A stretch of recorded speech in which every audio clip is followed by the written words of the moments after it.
ഇപ്പോൾ വിഴിഞ്ഞം അന്താരാഷ്ട്ര തുറമുഖം ഒരു വർഷത്തെ ബിസിനസ്സിൻ്റെ ഒരു റിവ്യൂ ചെയ്യലും അതിൻ്റെ ആഘോഷമാണ്. നമ്മൾ ലക്ഷ്യമിട്ടത് കഴിഞ്ഞ 2024 ഡിസംബർ 3 കംപ്ലീഷൻ സർട്ടിഫിക്കറ്റ് എഞ്ചിനീയർമാരുടെ തന്നത്. ഞങ്ങൾ അന്ന് പ്രഖ്യാപിച്ചത് ഒരു വർഷം കൊണ്ട് 10 ലക്ഷം കണ്ടെയ്നർ കൈകാര്യം ചെയ്യും.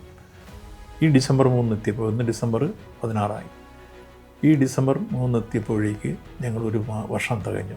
പരിശോധിച്ചപ്പോൾ 10 ലക്ഷത്തിൻ്റെ സ്ഥാനത്ത് 13,20,000 കണ്ടെയ്നർ കൈകാര്യം ചെയ്ത് 615 ഷിപ്പുകൾ വന്നു.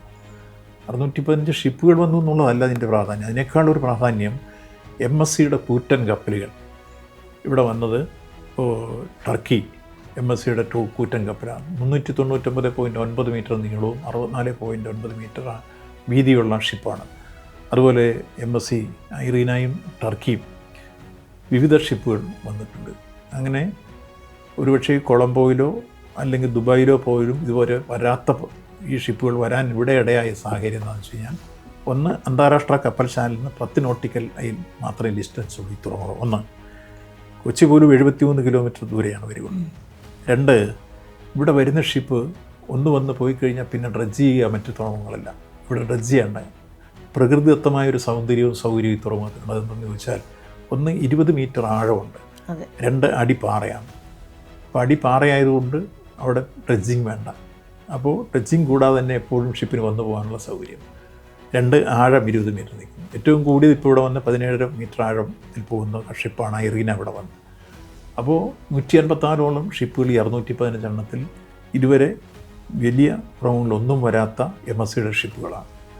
അപ്പോൾ നമുക്കുള്ള അഭിമാനകരമായ സാഹചര്യം അത്തരം ഷിപ്പുകൾ ഇവിടെ വരികയും നമ്മൾ ലക്ഷ്യമിട്ട 10 ലക്ഷത്തിൽ നിന്ന് 13.5 ലക്ഷത്തിനടുത്ത് കണ്ടെയ്നർ കൈകാര്യം ചെയ്യാൻ കഴിയുകയും 615 ഷിപ്പിൽ വരുമ്പോൾ ഈ വമ്പൻ ഷിപ്പുകൾ ഇവിടെ വന്നു എന്നുള്ളതെല്ലാം ഈ കാലഘട്ടത്തിലെ ഏറ്റവും വലിയ നേട്ടമാണ്. ഇപ്പോൾ നമുക്ക് ICP സ്റ്റാറ്റസും കൈക്കിട്ടി. അപ്പോൾ ഇതോടുകൂടി നമ്മുടെ തുറമുഖം ഇപ്പോൾ സെമി ഓട്ടോമേറ്റഡ് തുറമുഖമാണ്. അതിൻ്റെ ഒരു പ്രാധാന്യം, 100 കണക്കിന് തൊഴിലാളികൾ കയറ്റുമതി ഇറക്കുമതി രംഗത്ത് മാനുവലായി ചെയ്തുകൊണ്ടിരുന്ന പണി 9 പെൺകുട്ടികളാണ് നമ്മുടെ ഓഫീസിൽ ഇരുന്നിട്ട് ഇപ്പോൾ ചെയ്യുന്നത്. മത്സ്യത്തൊഴിലാളിയുടെ മക്കൾ കമ്പ്യൂട്ടർ, അതാണ് ഓട്ടോമാറ്റിക്. ഇത് ഇന്ത്യയിൽ വേറെ എവിടെയില്ല ആ സൗകര്യം. അപ്പോൾ ഇപ്പോൾ ഈ തുറമുഖത്ത് വന്നിട്ടാണ് പല ചരക്കുകളും കൽക്കട്ടയ്ക്ക്, ബോംബെക്ക്, ഗുജറാത്തിന്, വിശാഖപട്ടണത്തിന് ഒക്കെ പോയിക്കൊണ്ടിരിക്കുന്നത്. അപ്പോൾ നമ്മുടെ വിഴിഞ്ഞം ലോക പ്രശസ്തി ആർജിക്കുന്ന രൂപത്തിലേക്ക് പിന്നെ ഇന്ന് കൂടുന്ന കമ്മിറ്റി ജനുവരിയിൽ എൻ്റെ 2, 3, 4 ഘട്ട നിർമ്മാണ പ്രവർത്തനത്തിലേക്ക് കടക്കാൻ പോവുക. അത് പൂർത്തിയാകുന്നതോടുകൂടി ലോകത്തെ നമ്പർ 1 തുറമുഖമായി വിഴിഞ്ഞം മാറിത്തീരും. ഇപ്പോൾ തന്നെ ഏഷ്യയിലെ നമ്പർ 1 ആയി കഴിഞ്ഞു. ലോകം ശ്രദ്ധിക്കപ്പെടുന്ന തുറമുഖമായി.